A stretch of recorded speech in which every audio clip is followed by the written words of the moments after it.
به نام خالق هستی، باشگاه 5 صبحی ها، فصل 3. نویسنده رابین شارما، مترجم رضا اسکندری آذر، گوینده مریم سادات جمشیدی.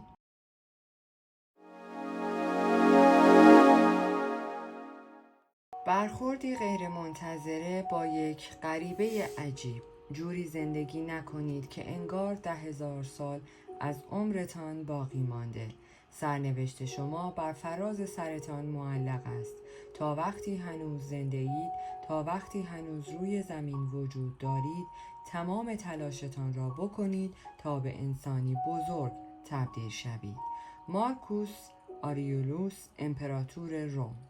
خانم کارآفرین به افرادی که در سمینار ملاقات کرده بود دروغ گفت. به آنها گفت در سالن حضور به هم رسانده تا فرمول افسانه‌ای سخنران برای دستیابی به بهره‌وری تصاعدی و کشف علم عصب‌شناسی نهفته در رشد فردی را که با رهبران صنایع در میان می‌گذاشت بیاموزد. با لحنی متفکرانه بهشان گفته بود انتظار داشته است متد شناسی مرشد باعث شود از رقبای شرکتش جلو بیفتد و کسب و کارش به شکلی بیچون چرا بر بازار مسلط شود.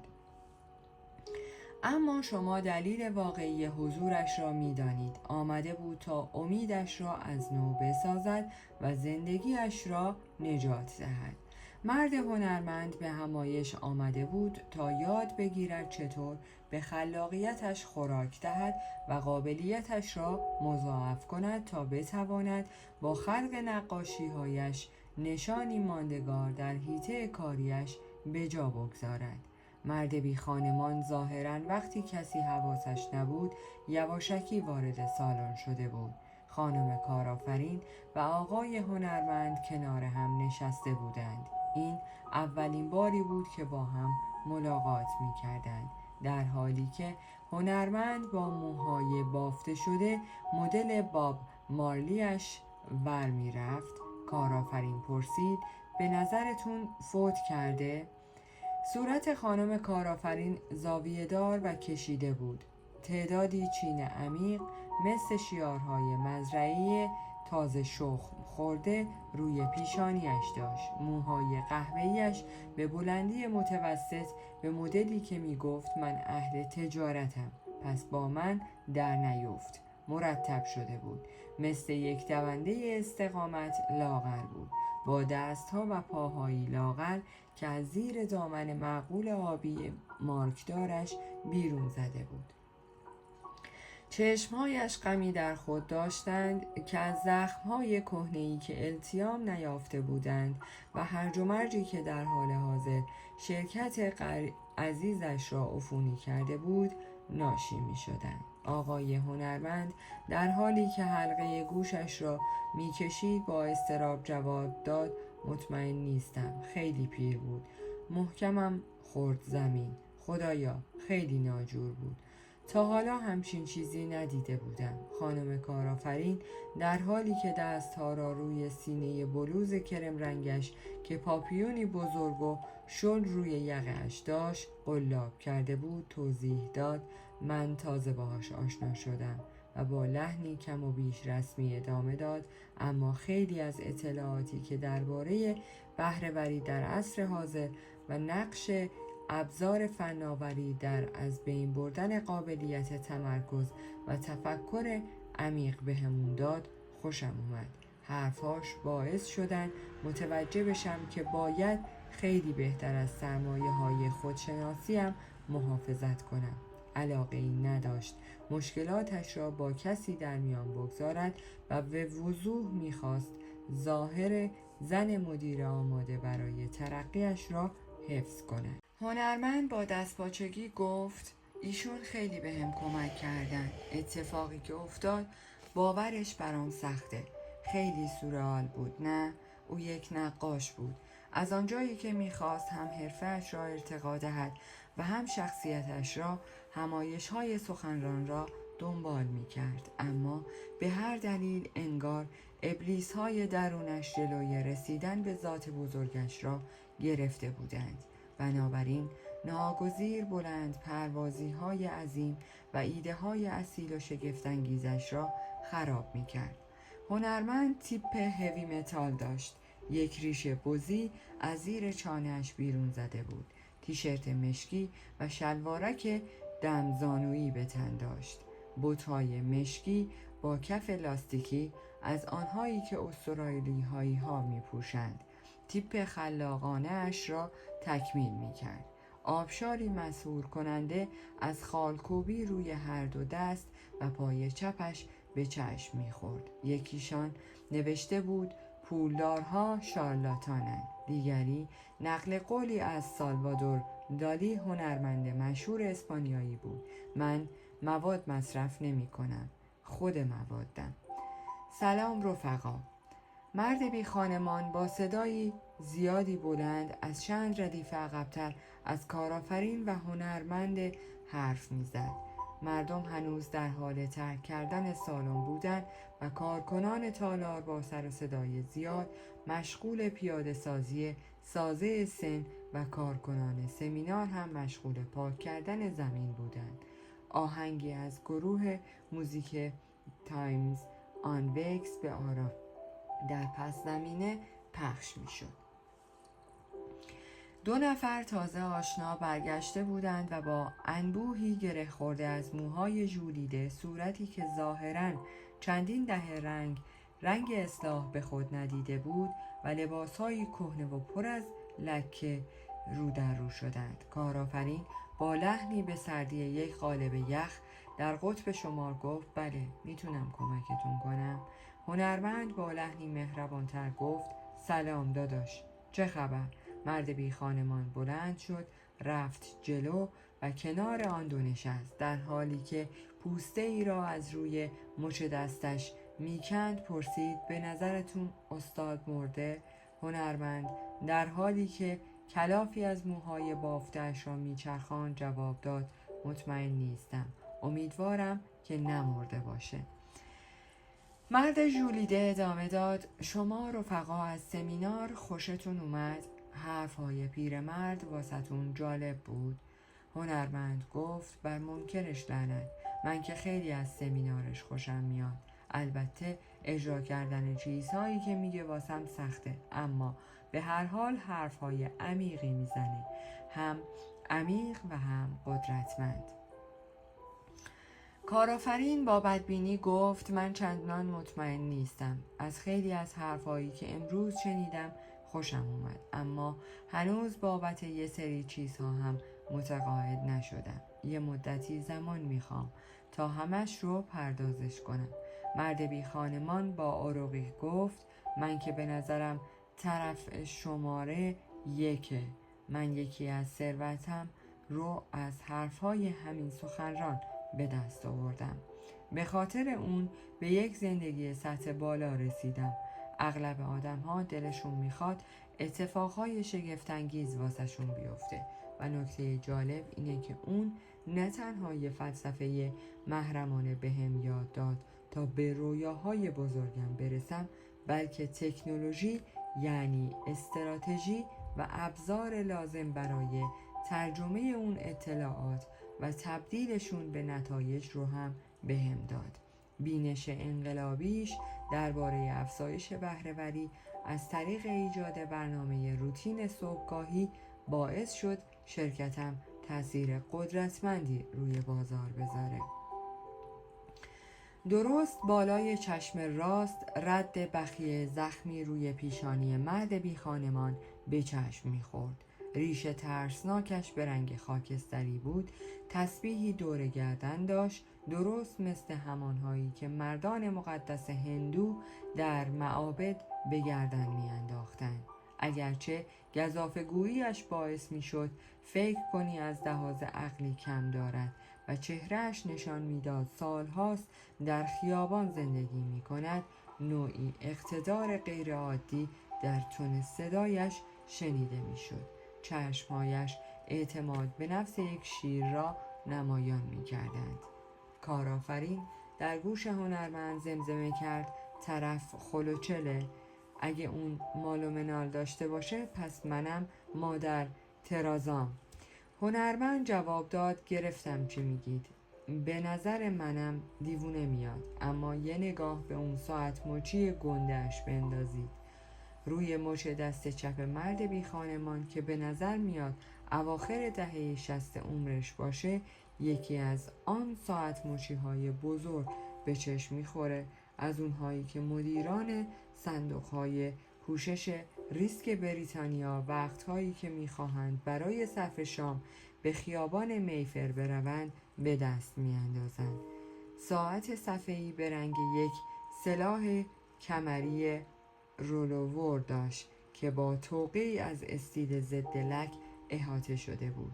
یک عقربه قرمز باریک برای ساعت و یک عقربه نارنجی برای دقیقه داشت. این نشان افتخار ارزشمند دارای بند مشکی لاستیکی پهنی بود که به ظاهری شبیه ساعت‌های قواسی به این شاهکار تجملاتی میداد. کارآفرین محتاطانه گفت حداقل $100,000 قیمتشه.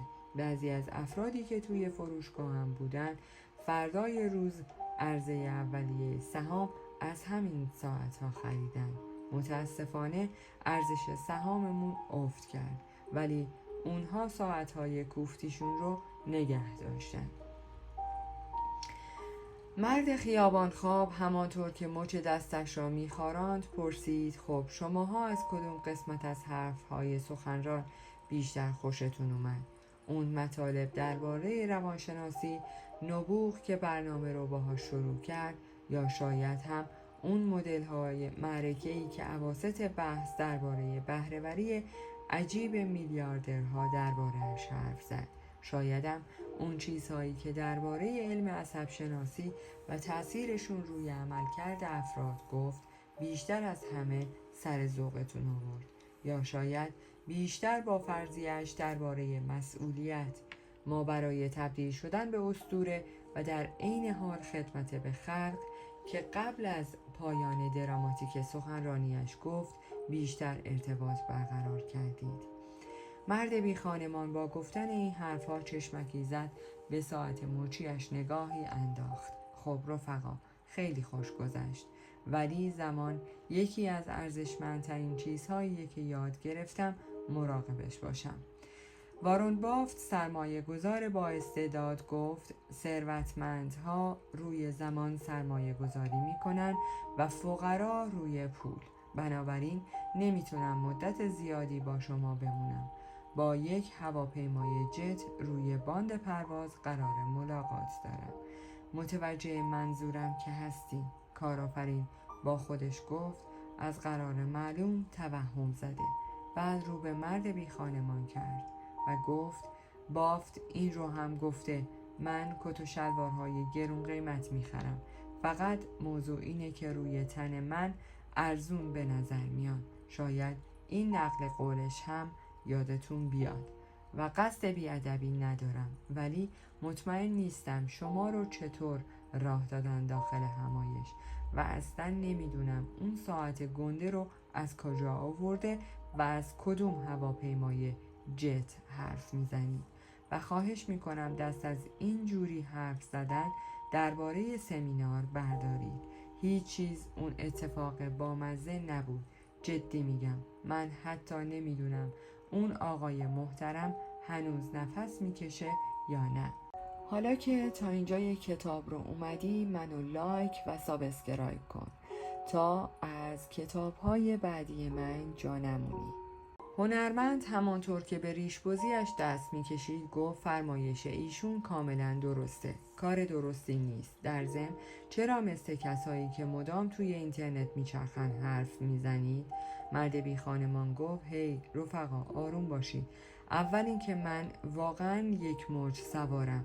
تمام دوران نوجوانیم روی یک تخته توی مالبیو موج سواری کردم. همون جای موج سواری می کردم که الان موج شکن گذاشتن. الان روی موجهای کوچکتر توی خلیج تمارین سواری می کنم. جایی که شما رفقا احتمالاً گذرتون بهش نیفتاده.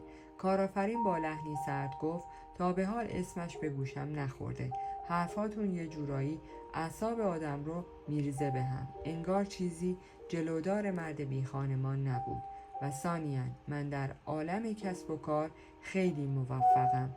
تعدادی شرکت راه اندازی کردم که توی این دوره که شرکت ها میلیاردها دلار درآمد دارن، ولی در آخر سود خالصی براشون نمیمونه. سوددهی خیلی بالایی دارن. خیلی بامزه است. دنیا کم و بیش داره دیوونه میشه. حرص و طمع خیلی زیاده، ولی عقل سلیم خیلی کم. و سوم، اگر اجازه بدید، در حالی که صدای خشدارش بلندتر میشد ادامه داد: یه هواپیما روی یک باند آسفالت منتظرمه که از اینجا چندان دور نیست. پس قبل از اینکه برم یک بار دیگه ازتون میپرسم، چون دلم میخواد بدونم شما دو نفر از کدوم قسمت سخنرانی بیشتر خوشتون اومد. هنرمند جواب داد: تقریبا از همش خوشم اومد. تمام حرفای اون اسطوره پیر رو ضبط کردم. مرد بی خانمان هین آن که دستها را محکم روی سینه قلاب می کرد هشدار داد: این کار غیر قانونیه. با این کار ممکنه خودت رو بندازی توی یک هچل قانونی. کارآفرین هم تایید کرد: این کار خلاف قانونه. چرا باید همچین کاری می کردی؟ چون دلم میخواست. حس کردم باید این کار رو بکنم. من هر کاری رو که دلم بخواد انجام میدم. قوانین ساخته میشن برای شکستن، میدونی؟ پیکاسو گفت شما باید قواعد رو مثل یک حرفه‌ای بدونید تا بتونید مثل یک هنرمند اونها رو در هم بشکنید. من نیاز دارم خود واقعیم باشم، نه یک گوسفند بی دل و جرأت که کورکورانه توی مسیری که به ناکجا ختم میشه دنبال گله راه بیفته. اغلب مردم، به خصوص اونهایی که پول توی جیبشون دارن، هیچی نیستن غیر از یه مشت شارلاتان. درست عین این که سخنران گاهی وقتا میگفت شما یا میتونید همرنگ جماعت بشید یا میتونید دنیا رو متحول کنید، ولی نمیتونید جفتش رو با هم انجام بدید. خلاصه همش رو ضبط کردم. الان اگه دلتون میخواد به هم شلیک کنید. بازداشتگاه هم بدک نیست. احتمالاً اونجا چند تا آدم باحال ببینم. مرد بی خانمان گفت خیلی خوب. من از تصمیمت خوشم نیومد، اما از اشتیاقت چرا. بنابراین ادامه بده. دستگاه ضبطت رو بیار بیرون. اون قسمت هایی رو از سمینار که خیلی خوشم اومده برام پخش کن. چیزهایی رو که ضبط کردم باعث میشه مخت سوت بکشه. هنرمند دستش رو بالا برد و خالکوبی از جیب هندریکس گیتاریست کارکشته نمایان کرد. این عبارت روی صورت گیتاریست فقید به چشم میخورد. وقتی قدرت عشق به عشق قدرت غلبه کنه، جهان به آرامش خواهد رسید. بعد ادامه داد: قرار یه چیز خیلی خاص بشنوید. خانم کارآفرین حین بلند شدن گفت: آره یالا دیگه، اون قسمت هایی رو که دوست داشتی برامون پخش کن. از دلیلش مطمئن نبود، اما چیزی هرچند ناچیز داشت در درونش تغییر میکرد. با خودش گفت شاید زندگی من رو شکست داده، بنابراین میتونم از نو به موفقیت برسم. شرکت در این همایش، آشنایی با این هنرمند، شنیدن حرفهای سخنران، حتی اگر با تمام حرفایش موافق نبود، این حس را به او میداد که شاید آنچه در شرکتش تجربه کرده است فقط نوعی کسب آمادگی برای رسیدن به عظمتش باشد. کارآفرین هنوز متقاعد نشده بود، اما حس می کرد ذهنش دارد روی قضیه باز می شود و احتمالاً رشد می کند. پس با خودش عهد کرد به جای عقب نشینی این فرایند را دنبال کند. روش قبلی زندگیش دیگر کمکی به او نمی کرد. زمان آن رسیده بود که تغییر کند. او به نقل قولی از تئودور روزولوف فکر کرد که خیلی دوستش داشت. منتقد به حساب نمی آید. کسی که لغزش مردان قوی را فاش و مشخص می کند که اقدام کننده کجای کار را می توانست بهتر انجام دهد به حساب نمی آید. اعتبار از آن کسی است که درون گود قدم گذاشته، کسی که صورتش از خاک، عرق و خون معیوب شده، کسی که دلیرانه تلاش می کند، کسی که خطا می کند، کسی که بارها و بارها کم می آورد، چون هیچ تلاشی بدون خطا و کاستی نیست. اما آن که عملاً برای انجام کار تلاش می کند، آن که شور و اشتیاق و فداکاری عظیم را می شناسد، آن که خودش را وقف آرمانی ارزشمند می کند، حتی اگر شکست بخورد، حداقل در حالی شکست خورده است که شهامت به خرج داده. بنابراین جایگاهش هرگز با افراد سرد و بزدلی که نه پیروزی را می شناسند و نه شکست را یکی نیست. همچنین عبارتی را که از نطق سخنران یاد گرفته بود به یاد آورد. چیزی شبیه به این بود: لحظه‌ای که بیش از هر زمان دیگر حس می‌کنید باید تسلیم شوید، دقیقاً همان لحظه‌ای است که باید انگیزه لازم برای یک حل دیگر را درون خودتان پیدا کنید. و به این ترتیب خانم کارآفرین درون گرایی کرد و با خودش عهد بست سفرش را برای یافتن جوابها، حل مسائل و تجربه کردن روزهای بهتر ادامه دهد. امیدش داشت به تدریج گسترش می‌یافت و نگرانی‌هایش داشتند به آهستگی آب می‌رفتند و صدای کوچک و ساکن من برترش شروع به نجوا کرد که ماجراجویی‌های خاص در شرف آغاز است. در پایان از شما دوستان عزیزم می‌خواهم برای حمایت بیشتر ما کانال ما را به دوستان خود معرفی کنید. برای انرژی بیشتر ما رو لایک کنید و برای ادامه پرقدرت‌تر سابسکرایب. تا درودی دیگر، درود و 200 بدرود.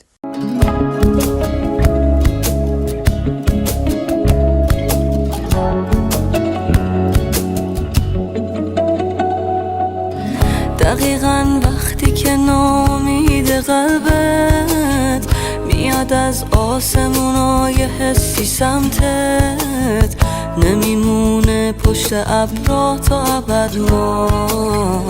وقتی خورشید و تو داری توی دستت، اگه 100 تا خاطره بد داری باش، خاطرات خوبمونم کم نیست. گره کور خوردیم به همین روزا، ولی من قول میدم محکم نیست. صبح فردا میرسه شادی بکن، خنده تو میدون آزادی بکن. غم و غصه های تهرانو بگیر، دل تو به سمت عشق راهی بکن. صبح فردا میرسه شادی بکن، خنده تو میدون آزادی بکن. غم و غصه های تهرانو بگیر، دل تو به سمت عشق راهی بکن.